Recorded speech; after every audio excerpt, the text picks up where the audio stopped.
Hello everyone! I've been getting a lot of inquiries lately about what I've been doing with my waist, because my waist, as you can see, has been getting considerably smaller than it used to be. I mean, this thing used to be 44 inches around, and that's just insane. Now I'm around like 27 and a half, 28 and a half, depending on how much I ate that day.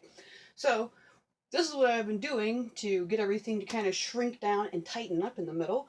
Just a few simple moves, and you can do it at home. It's like you don't even have to go to a gym to do this. You don't even need the equipment I'm about to show you, except for the towel and a wood floor. If you've got carpeting, you can use like plastic. Yeah, a plastic shopping bag would even work for this. This is how freaking easy it is. So, twisting motions. This is what's important. You've got to twist your core in order to get all of those sideways movement muscles to stay, strong and keep them nice and tight and working together and communicating with each other properly. Because if you don't have a nice strong core, it means your back's doing too much work and you got to build this up. So I use a stick. And usually I find just a decent beat and I'll count or just go with the beat.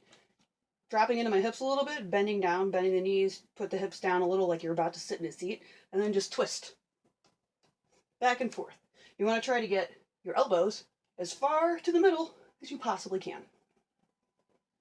And sometimes I'll just do like 30 per side, so you're counting to 60 or just to 30.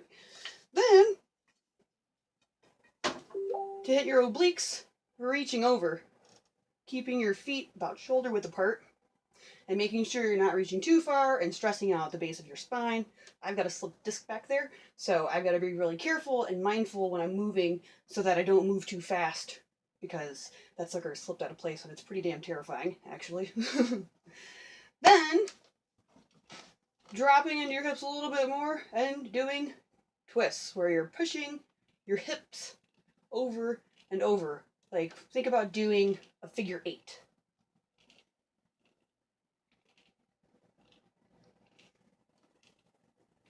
And the last one, this is what we need the towel or the plastic for, if you have carpet.